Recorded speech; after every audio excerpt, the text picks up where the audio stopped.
महांगा पंचायत समिति ब्लॉक अध्यक्ष नेतृत्व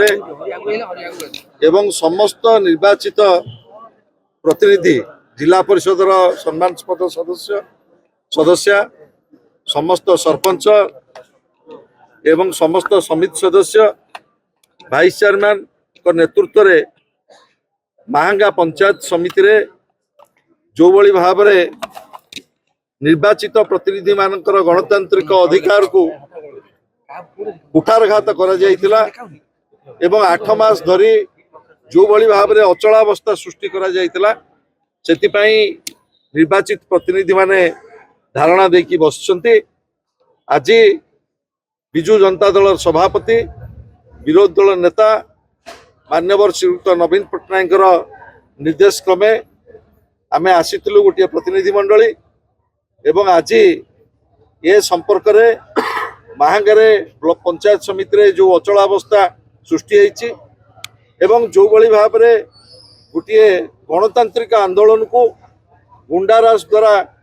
कंठरोध करने चेष्टा करा जायची से संपर्क रे एठी उपस्थित कटक जिल्लार आमर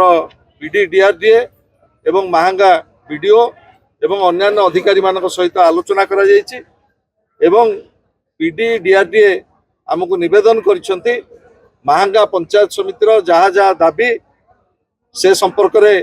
10 दिन भाव में लिखित भाव से देइचंती जे 10 दिन भितर समस्त समस्यार समाधान करा जिवो एवं आज से लिखित भाव में आमर नेता श्रीयुत प्रताप जेना को नेतृत्व रे आमे पंचायत समितिर जो आंदोलनकारी बसी अध्यक्ष नेतृत्व रे से चिठीटी आमे प्रदान करछु एवं अनुरोध करछु जेहेतु पीडी 10 दिन पर समय नहीं आंदोलन को स्थगित रखा गला एवं 10 दिन परे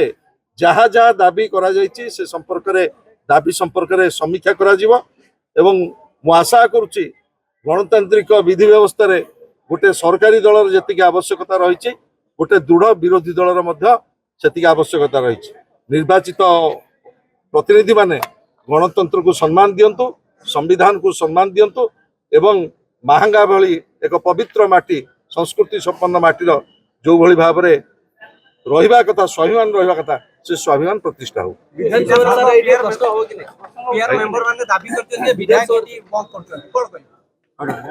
पंचायत राज व्यवस्था रे जो माने निर्वाचित प्रतिनिधि माने अध्यक्ष उपाध्यक्ष समस्त जिला परिषद सदस्य सरपंच समिति सदस्य जहाँ सबू दाबी करिसेंती लिखित भाव में ब्लॉक उन्नयन अधिकारी के दिया जायछि से संपर्क रे आज विस्तृत भाव में आलोचना करा जायछि आमे गणतंत्र को सम्मान दो एवं आज विभागीय अधिकारी माने जो प्रतिश्रुति लिखित भाव में देइछंती आमे अंततः तांको सम्मान देकी आंदोलन को प्रत्याहार करछु एवं 10 दिन पर जहाँ जहाँ दाबी आज प्रशासन देइछि ताको समाधान करिया पे आमे आशा करछु पीडी एवं समस्त सरकारी अधिकारी माने गणतंत्र को सम्मान दियंतु निर्वाचित प्रतिनिधि मानकर अधिकार पूर्ण न हो।